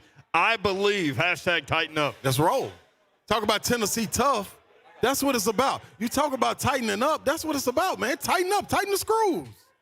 PJ on Twitter. PJ Hunter. Pass out 22 beers and pour 2 out for the homie Henry's foot. Oh, there you go. I like that. That'd be too dope. There That you would have go. been real. We ain't even think like that. Brent on Twitter. He had great. surgery this morning. Did Yes, that's right. he? There you go. The Brent on process has Twitter. started. Great toast in all caps. Ron is great for radio. I enjoy my ride home. Salute. Appreciate that. All right, hit us at 3HL We 1045. agree. Kevin Dyson. Wash the it doctor. away. Hey! Oh, Doc just Doctor- walked in. On Look at- cue. See, Dr. Dyson that's what I'm walking saying, in. man. You got guys like this walking in. Tell that man now, man, when the chips was down, before that pass was in the air, hey, man, KD, just drop the ball, man. This play will never happen. You ain't going to get it, dog. Don't even Tell worry that man about that it. when he was running down the sideline. Come on, man. He was trying to remember what the heck he was supposed to Come on, do on dog. that play. And that man kept the ball, had the wherewithal to keep the ball. Yeah. Well, I'm just saying. Well, some way. All right. When we come back, that's Kevin what Dyson. he claims. Yeah. yeah. Could be about 3 balls floating around, but who knows? Yep. Kevin Dyson. Dr. Dyson will join us live at Buffalo Wild Wings at Dickson. That's next. 3HL 1045 The Zone. Derrick Henry.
Why? Is it blue or purple, the shirt? That was a discussion point earlier. I think it's blue. It is purple, people. Dice. I'm going to go purple. Thank you. People say, well, what do the people say? Kevin Dyson has a purple microphone. That's why he said. Exactly. I'm going to go purple. He's a doctor. He's educated. He is a doctor. That's right. He earned that. That's true. Yeah. Smarter than all of us. So that's Don Davenport. Here's Ron Slay. I'm in the building. I'm in the building. Hey, before we get started, I'm in the building. talk to him, Dice. I'm in the building. I was listening to the show on the way in. Yeah. You talking about, I'm ready to go suit up. Hey, I'll line up 70 yards behind the quarterback. Ron Slay had me ready, man. That locker room speech had me right. Derrick Henry goes down. To his point, you gonna tell Ben Jones, who's limping back to the line of scrimmage every day, like that the season's over? You know what I'm saying? You're gonna try to figure it out, right? Yeah. You know, I've been having the conversation all day. Obviously, people have been asking me, but I'm gonna ask y'all this, and maybe you, because this is what you do for a living. 2 years ago, the Kansas City Chiefs won a Super Bowl. Name their starting running back. I'll wait. That's cold. That's great question. But my point is saying is we are not. And for the people that are immediately saying, well, the Titans don't have Patrick Mahomes. That's my next. Well, the last 2 years, though, Ryan Tannehill, the number 2 rated quarterback in the NFL. And that goes to my point. If the Titans are going to be successful, the pressure now goes back to the quarterback. Right. Where it's been eliminated because Derrick Henry has been so good. Right. So now it goes back to Tannehill has to perform at a high level. He can no longer force throws like we saw this past Sunday. He's going to have to be efficient, be one of the most efficient passers in the National Football League in order for them to be successful. But we have seen of late, the last however many years, teams have won Super Bowls without a marquee runner. Damian Williams? See, again. And where is he now? Exactly. Is he still with them? No, they cut him. He's with the Bears now. See, nobody knows. That's my point. Exactly. You can still win. Solid defense, Yeah. being efficient in the passing game. So for those saying you can't replace Derrick Henry, that's not even the point. That's not what I'm saying. The point is, how do you figure out with the people that are available, right? How do you figure out to get first downs, to extend drives on third down, to get in the end zone? Yep. That's it. And, you know, we'll say 30 carries a game. 10 carries between 3 guys a game is not asking guys a lot. And you never know, as we have seen with the Chiefs that year, San Francisco last year, somebody gets hot, they're going to let it keep rolling. Great Even point. the ball. They find some kind of running game that's working with one of those running backs to keep it rolling. People forget they may not be Derrick Henry, but they are good football players. Yeah. And they want to be out there. They want to be marquee names. So they're going to work hard. My argument is there will now be running lanes because I think you're going to see a lot of double high safeties now where you weren't seeing that before. That's a good point, too. Now, how does that change in the passing game? Because I think now you'll be able to play zone a lot more on defense, theoretically, and those in-breaking play-action routes have gotten the Titans a lot of points and first downs. Does that change the way the passing game works? And from a wide receiver perspective, look, Ryan Tannehill's got to be better. So do the receivers. Well, I think a little bit, yes, they both do. They do both have to get better. But here's the thing. You still have to be effective enough in the run to get that respect, right? Because if I can sit back and rush the passer with only 4 down linemen, or if I can stop the run with just our 7, 8 guys in the box, then I can do everything. I can play zone, but I can cut underneath Julio or AJ and do some things in coverage-wise to prevent you from making plays in the vertical game. So you still have to be effective enough in the run game that they respect some things that they got to get after the quarterback a little bit more and create some one-on-ones. But right now, if I'm looking at most teams in the National Football League are going to look at it like, you know what, we're going to make Tannehill beat us. And if he can beat us, then they deserve to win this football game. But he's going to have to do it consistently. There you go. And you think he can do it? Is it in his toolbox? I think so. We've seen it. We've seen him, was that 2 years ago? You're right. And he took him all the way down, and he was playing very well.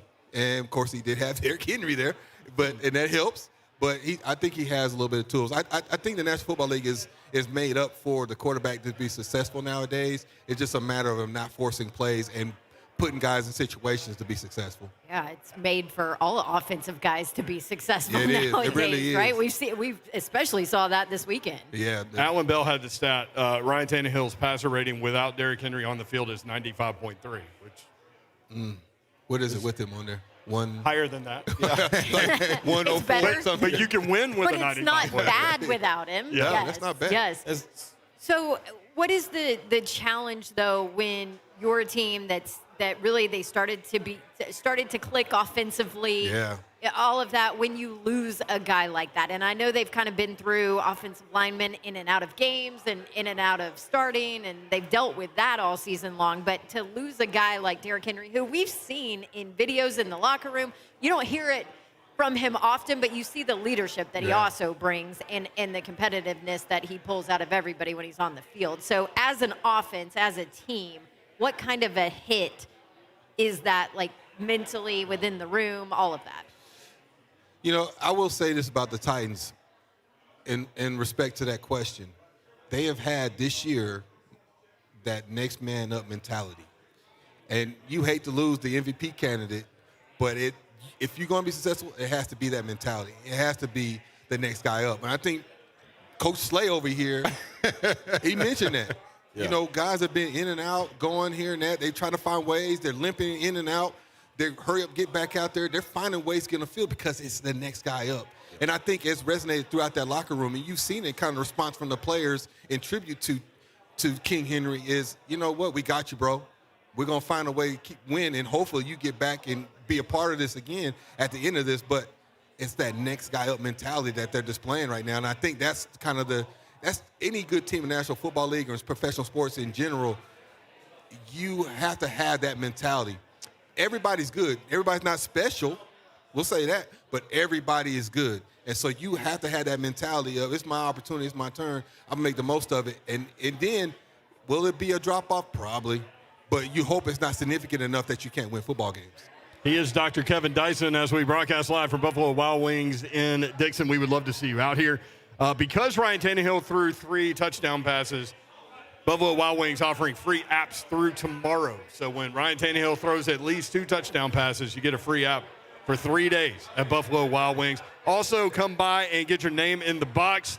Put your name in the box. 2 club tickets to the Titans-Texans game on the line. We'll give those away in the 5:45 segment. All right. I better come get them appetizers, man. I just learned that fact. From a Derrick Henry perspective, we haven't spent a lot of time on this. I don't think anybody is because you're trying to figure out how to move on. But from his perspective, I can't even imagine how frustrated he is right now, you know? And he has had a consistent receiving core. He's had, even his superstars have been in and out, let alone the role players have been in and out lineup. He hasn't been consistent. So that is key, having some consistency, rapport with his receiving core. And now you lose the guy that kind of keeps you safe. So what do you think Derrick Henry's going through right now mentally?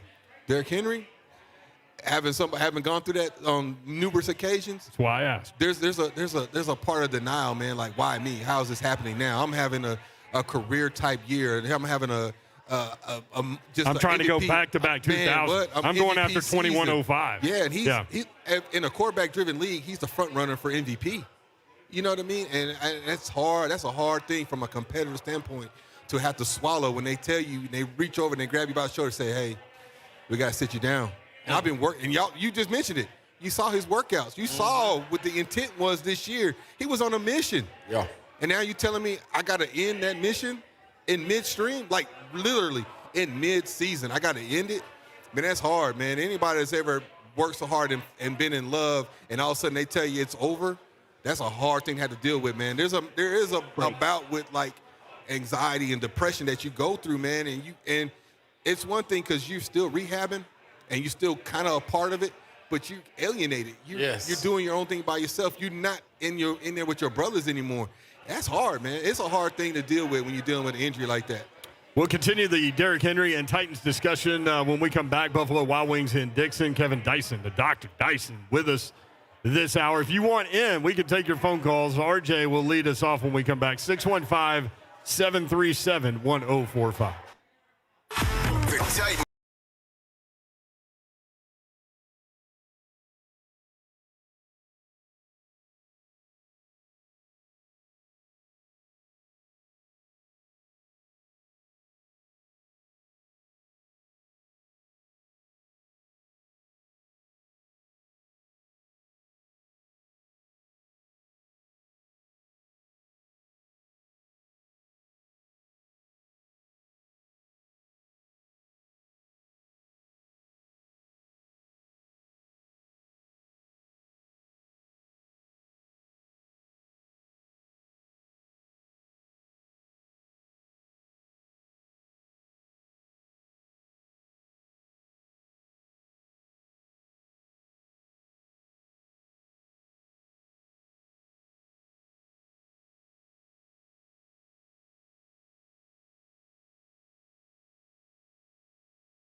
where they'll have us. We're in Dickson today. Love coming out to Dickson. Great crowd on hand, and we appreciate everybody coming out. Next week we'll be in Clarksville. Oh. And Clarksville always shows up well. Yes. Good drive. Dixon looks pretty good, too. Yeah, Dixon on We point. had a lot of people early here Yeah. in Dixon. Yeah, we had kids and everything. I know. Our sweet friend Reagan that Yep. lives close to here. Mm-hmm. Reagan Totally is a savage. recovered from her torn ACL, Yes, she just did. rocking her softball Said she got world. a game this weekend. That's right. Mhm. We are very proud. Salute to Reagan. I'm trying to sneak and give me some couple little bets in there. You know what I mean? So What are you doing about the baseball game tonight? Baseball, man, I'm going to be honest. I'm going to have to go on the road with Houston, man. And I almost parlayed it with this Ball State game versus Akron. But I went on to stay away. Only man in America parlaying Ball State and the Houston Astros. See what I'm saying? Except for maybe Blaine Bishop. Man, you got to jump out there on that. Yeah, this is Blaine, call your people, man. Tell them the Hitman sent you. So we can get a win, man. That'll help me out. Call your people. Let's blame people about it. I did bet on the Ball State game, but I forget what I bet. You bet the over 54 or something. Oh, wow. Is that what it was? I don't remember. Yeah, it was, but I messed up though because I heard you say that, and man, I went the other way. I went, God, I need to backdoor that. I'm gonna backdoor it. I'm gonna mess with this Miami, Ohio game. So y'all get it together. Okay, well, the doctor, I got the some work to educator do. here, Kevin Dyson, doesn't know. I'm just listening. I got some work he to doesn't do. know anything about what you're talking I about. got some work to do real quick. Oh, man. All right, so the Rams coming up this weekend, and maybe the best team in football. They just released Deshaun Jackson today.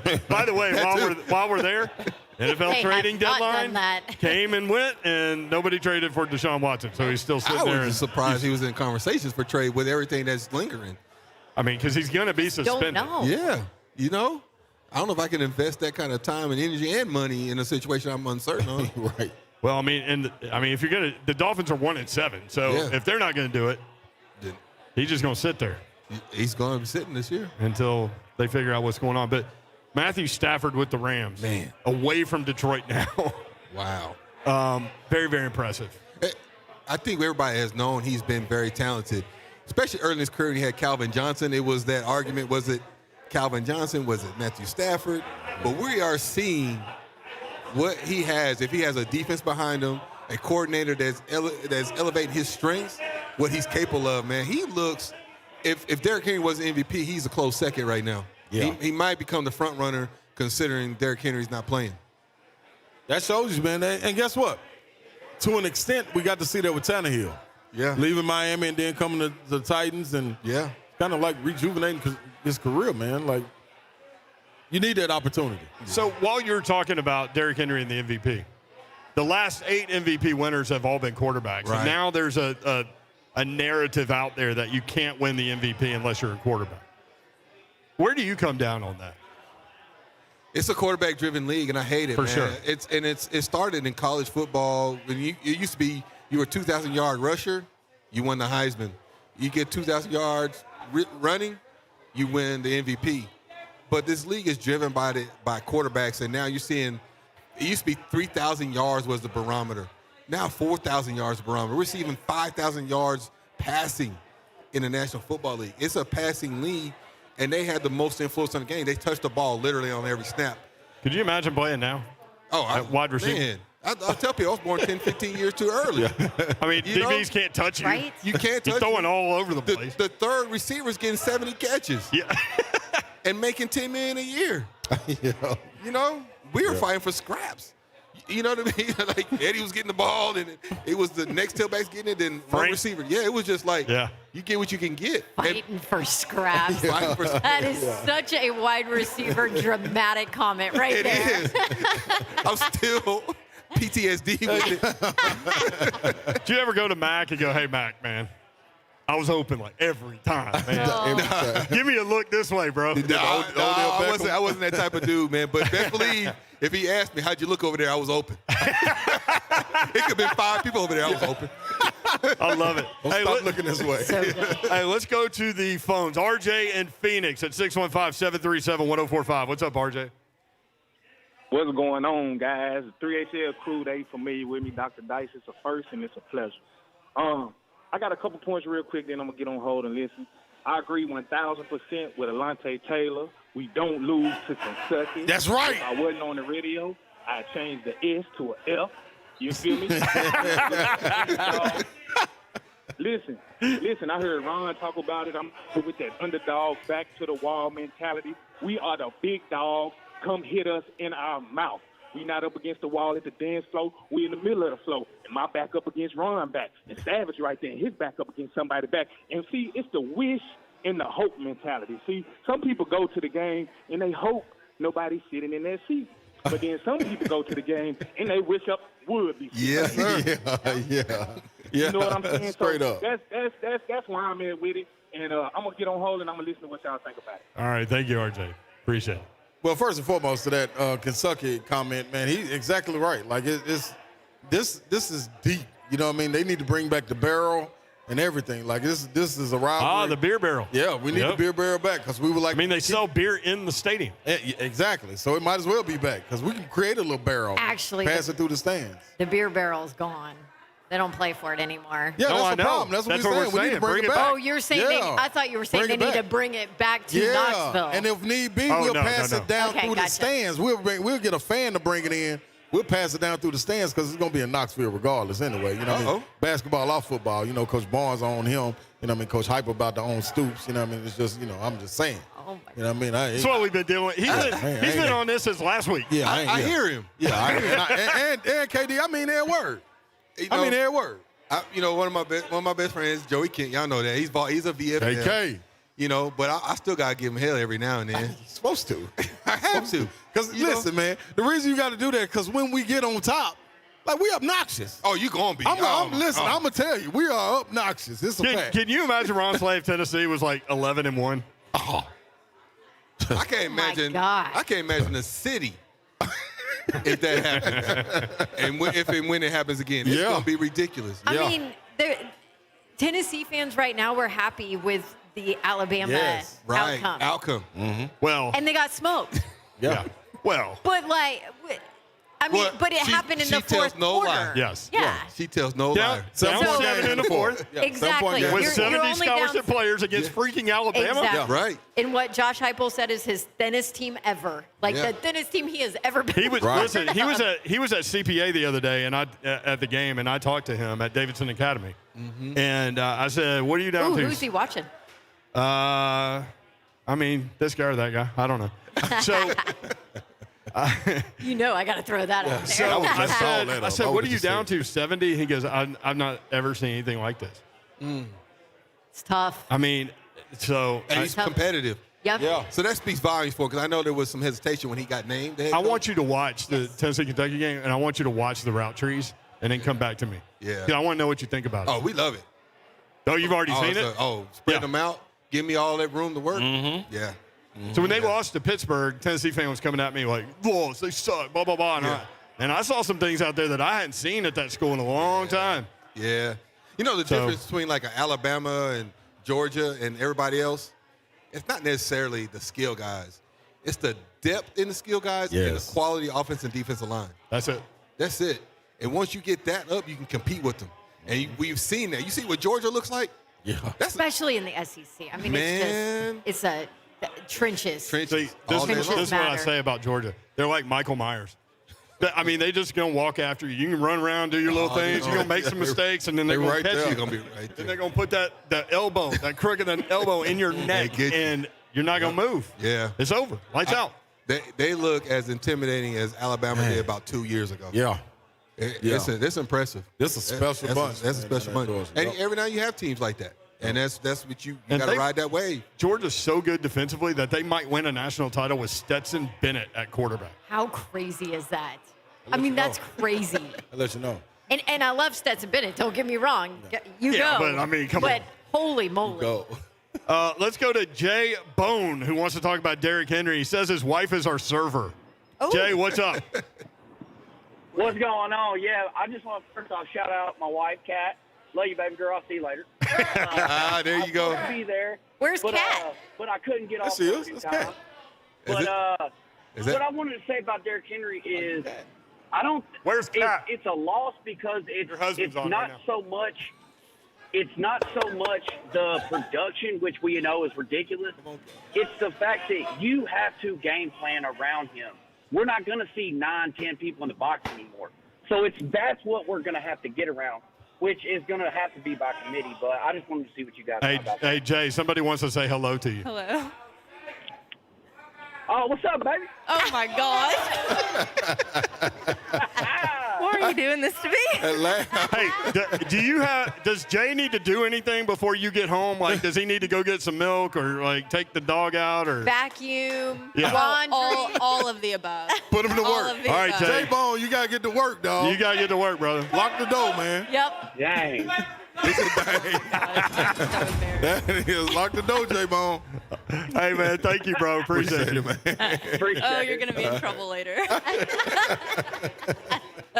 Oh, that's outstanding. Never know what- Jay's like, I want to know what you guys think. I'm like, we've been chatting with Kat this whole time. We haven't listened to you at all, Jay. Did anybody even catch what he said about No, football? I was trying to get Cat over here. Yeah. That was more important, man. What was he talking about? What's sad is as I was on this end, I was listening to you more than I was listening to him. Appreciate the call, though. That's funny. Hey, but this is the thing I want to know, too. Dice, how many opportunities do guys get to even take that leap to step up into a spot that's been, that's been taken away? I know I've been a part of teams, whether it be college, pro teams, whatever it may be, and there was always somebody even to step up. Even I was in that position one time. Our leading scorer went down, and I was able to step up, ended up being first team all league and everything. It was like, without him going down and me getting that opportunity to step up in pro sports, that's what it's about. When you say that next man mantra, but it really, really means something in sports. You know, Tiki Barber had a commercial about that several years ago. And he said he sat there waiting in the wings and he waited on his opportunity. But when it came, I had to make the most of it and not give it back. Right. And in the football league, with draft picks, free agency, injuries, you may get 1, 2. Yeah. If you're lucky, you get 2. Yeah. But you get 1. And this is somebody's opportunity. You may not be a 30 carry guy. You may not be 20 carry guy. Yeah. But you're gonna have an opportunity to make the most of this, whether it be blitz pickup, when you got to pick up tough yardage. It's just gonna be like McNichols. We're talking about some of the things he's shown us in the screen game and things. He's gonna have a bigger role. Right. And that role includes how well does he pick up the blitz? Yeah. Because if y'all remember, Derrick Henry struggled his first couple of years. Yeah. Yep. He wasn't on the field a lot because he couldn't pick up the blitz. He didn't know the scheme. He didn't run to daylight. He ran to darkness a lot. Yeah. But he's improved and worked on his game, and now he's an MVP type guy. He ran soft. Right. Right. That's it. That's what There people were was saying a about time it. where Yeah. He didn't run like he was 240. He ran like he was 205. Yeah. And so, That's a great, Right. great quote right there. but now you get an opportunity. You better make the most of it because you may not get another. Right. And you got it may, to me, it may not even be, because this is going to be a collective effort. Like, it may be picked up on the defensive side of the ball. So it may not even be running back. It may not, like, it might be another spot. Like, those carriers might go to 15. But the defense is so dynamic. What if they just start scoring every game?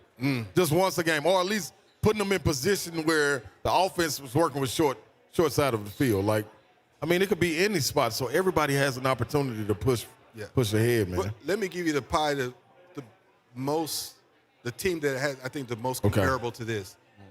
The 2018 Philadelphia Eagles when they lost their quarterback. Yep. And Nick Foles stepped in and he just took them all the way through that run. Again, that's another team. That's a great example. Name their running back. Name their running back that year. But their defense stepped up. Yeah. And they kept games within reach. And they found ways, coordinator and him, they got on the same page. They met together. They found out what he was strong at. And they elevated his skill set.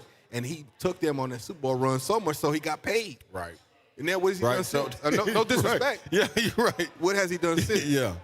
You know, and that was somebody that invested at that time into Nick Foles because he knew he had opportunity to win. And that's kind of the same thing we're going to see this year. See, that's a great example because I always come back to the one you don't even want to talk about. But in 1999, the Rams lose their starting quarterback in preseason. You see there. Here you go. But I mean, it's true. Bring up old stuff. Yeah, bring up old stuff. No Rams fan even knew who Kurt Warner was when he was named starting quarterback. Right. And then We all know what happened that year. Yeah. What do you think about the Rams receivers like Cooper Kupp, Van Jefferson out of Middle Tennessee? Yeah, Ravenwood. Yep. As a coach, I watched him when he was with the Chargers. John Jefferson. I love their receivers. They're small. They're quick guys. They fit the NFL game right now. They did well in space. They beat zones. They got good hands. They got a lot of quickness. I think what I love about today's receivers, they let guys work at the line of scrimmage. You're seeing double and triple moves at the point of attack. I'm not even talking about once the route is running. Then you got another move on top of that. So I think you got a quarterback who's patient, who's accurate, who can stand and deliver, man. It makes them a formidable team to go against offensively, and they're hitting on all cylinders. And what's interesting is we're talking about that offense, like that defense is slaw. That defense right. Exactly. And then they just added another piece. Mm-hmm. And they will have a package for Von Miller. Come on, we man. will see him on the field. Yeah. Come on. Playing off Aaron Donald? Seriously? That's another 10-second. Now, they only have like 4 draft picks, but they ain't worried about that right now. Man, who cares? If you're going to go for broke to get a championship to L.A., go ahead. You got a quarterback that's showing you he can take you there. Go ahead. Yep. I'm not mad with him. I think that was an excellent move on their part. You know, we can deal with tomorrow, but today we got a team we feel like can win this thing, and we're going to go see what we can do. And he went and got Von Miller, and that's a 10-sack guy. Now he has another guy similar to what he had with Ware back in the day that took pressure off of him. He has another guy like that. That's nuts. Yes. And then you got the best lockdown corner in the game. Yeah. I guarantee you number 5 is chasing number 11. When we come back, we talked about that earlier. That's must-see TV about to happen. Oh, let's talk about that when we come back. Kevin Dyson, the doctor, Dyson. Next, we'll try to work in a couple phone calls, but yeah, we'll talk about that. AJ versus Jalen, because that's going to be a show. Another Middle Tennessee kid. Yep. Neither one of them going to back down from each other. So we're looking forward to it. Broadcasting live for Buffalo Wild Wings at Dickson. We'll be right back. 3HL 104.5 The Zone.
Buffalo Wild Wings at Dickson, and you get cauliflower wings. They are so good. You and your blue sweater. Slay. Yes. Cauliflower wings. Oh, Yay yeah, we're or rolling nay? with them. Yay, Thank all you. day. Wait. What? Yeah, no, it's good. It's Cauliflower good, wings. Katie. I Dice. thought my to-go food was in front of me. I look in the bag, and all I smell was cauliflower. I'm like, what are you Man, the doing? cauliflower wings, man, them things fire, man. I'm going to be real. Cauliflower wings. Yeah, they good. They're good. Are they? Yeah. By the way, I got to get my Caitlin, lady something to do to take who off. works in promotions for us, Yeah, let's does talk a about it. great Yeah, job. this right here. She had wow. a salad. So we're like, what's up with the salad? She's like, come to find out through proper research, our research department here at 3HL, she's never had a wing. Never. That's crazy. What? And it's not vegan. And Look, everybody's exactly. like, what? Add that in there. Yeah.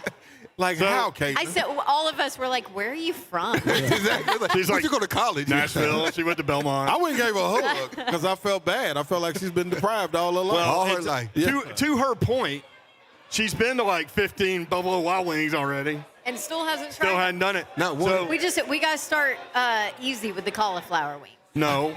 No. No? I like that, man. I like Boneless Okay, easy wings. to it. Boneless wings do not count. No, they don't. All right. I can't Cauliflower wait. boneless is different. But go Okay, We'll go ahead. Stop. I can't wait to watch this matchup. Because you know Jalen Ramsey all week's like, I got 11. I got 11. And he would feel disrespected if they did anything different. I have this side of the field. I have wherever 11 goes. And AJ would feel disrespected if it wasn't that way. It wasn't doing that way right? either. And And I can't wait to watch this matchup. that's like a heavyweight fight right there. I kind of want to see what happens on Twitter prior to it, Yeah. actually. Well, see, AJ is so physical. Yeah. And that's not necessarily Jalen's game. Jalen is, Yeah. he can be physical. He's a finesse guy. He plays up tight, but he's good at reading body language and routes. That's why he breaks so well on the ball. And he can play off coverage. He's long. He plays tight. He's good with route recognition. That's why he's so efficient and effective in what he does. And so you tell him, I got this guy, it's going to be fun. It's going to be fun. And now you're talking about Derrick Henry lists. Right. So there's no, I mean, yeah. Oh, he's like, they don't got Derrick Yeah. Henry? Give me to me. Exactly. Give it to him. And he might get 3-4 catches, but Yeah. are they impactful 3 or 4 catches? Right. You always you said the physical with AJ being such a physical receiver, that's not Jalen's game, but he can still handle that. Yeah. I mean, he's still He still can handle it. He still can handle And when it, I say he get 3-4 catches, I'm just saying that's how Jalen's mindset is. You might get 3-4 catches, but they're going to be hitches and slants. They're not going to be. I'm not going to give you a post or a dig or something like that. Meanwhile, AJ's looking for 10 for 150. Exactly. Yeah. And you're right. I love be fun. Jalen's game is like I said, he can be physical, as we saw with him and what's the name from Seattle, big boy from the Seahawks. Golly, Metcalf. I just went like, oh, yeah. DK Metcalf. As we So said, did, as yep. we saw with that, We should have had that big boy. yeah. And he got physical right back with him. Yep. He's not afraid of the contact, Yep. man. So Exactly right. But the difference to me between Metcalf and A.J. Brown is what they do after they get the football. I think Metcalf is a big, fast, solid receiver. A.J. Brown, that run after catch is just different. Serious. If he's not the best in the game at it right now, he's right up there. Tyreek Hill give you that because of the return ability and the quickness. But as far as breaking tackles and pull away, A.J. Brown, He gone. he gone. It's hard. I don't know if there's anybody else like it right now. Let's talk about AJ for a second. In his last 10 quarters, 25 receptions, 379 yards, Yeah. and a touchdown. And he's been dealing with, the squirts. And look at how the teams have played the Titans with Derrick Henry in the game. Yeah. Yeah. We saw Kansas City, they sold out for darkness. They're like, you are not going to beat us. Somebody else is going to have to. And then we saw similar with Indianapolis, except late in the game. They were like, we're going to sell out. We're going to make sure Derrick Henry doesn't get off. And so that's going to be the difference. And I've said this on the air before on our show, our pre-show. Sometimes your reputation, your ability, who you are is your greatest asset. And Derrick Henry didn't necessarily have a big game, but you have to respect the fact that he was on the field. Yeah. And so teams had respect because you don't want him to get that big play. You don't want him to have that game-breaking moment, especially in a tight football game. So what do the Titans do to combat that? Because now you no longer, quote-unquote, have that home run fear in your backfield. So now what do you do? So I think you talk about the offense coordinator being a key component to this and manufacturing ways to get points.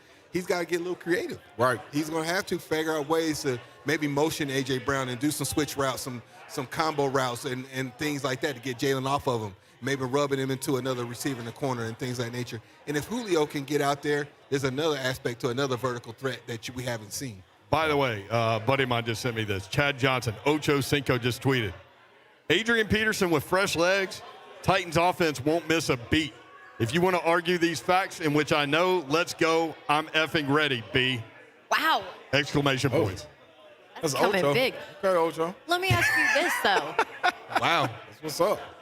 Obviously, he's been in the game forever. He's seen every single offensive scheme, and his football IQ is ridiculous, right? But how long does it take to jump in and learn it all? It's verbiage mostly. Yeah.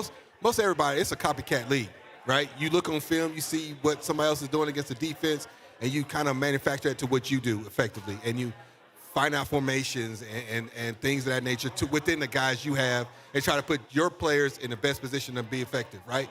That's favorable to them. More often than not, when you trade teams, there's some kind of connection. It's usually verbiage and how you do things. And, like, the difference for Adrian Peterson might be how we do our protections. Some teams are man protection, some are slide, and who you pick up versus this, and scat protection versus man protection. There's different things where he's going to have to pick up instantly. But I think somebody like Tannehill will be key for that as they break the huddles. Like, hey, you got Mike to the Sam, that type of thing on protection, and kind of coach them through some things. The running game, they're gonna whatever they call it, it like, hey, that's you right there to the A gap. That's simple. Yeah. Real quick, you got a winner? Yep, Titans, we got a winner. Texans tickets? Titans, Texans. When the Texans come to visit the Titans, David Rose. David Rose. All right, David you Rose. are the winner. All right, David Rose is the winner. We'll do that every Tuesday. Next Tuesday, we'll be at Buffalo Wild Wings in Clarksville. We appreciate Buffalo Wild Wings in Dickson. General Manager Jennifer, thank you. And Kelly, everybody involved. Kevin Dyson, the doctor. Appreciate it. I appreciate y'all having me. Let me ruin your show for an hour. All right. You mean make it better? Yeah. More for Friday tomorrow. It all starts with J. Martin Ramon. Lock it in. Rip the knob off. See ya. Later. Ladies and gentlemen.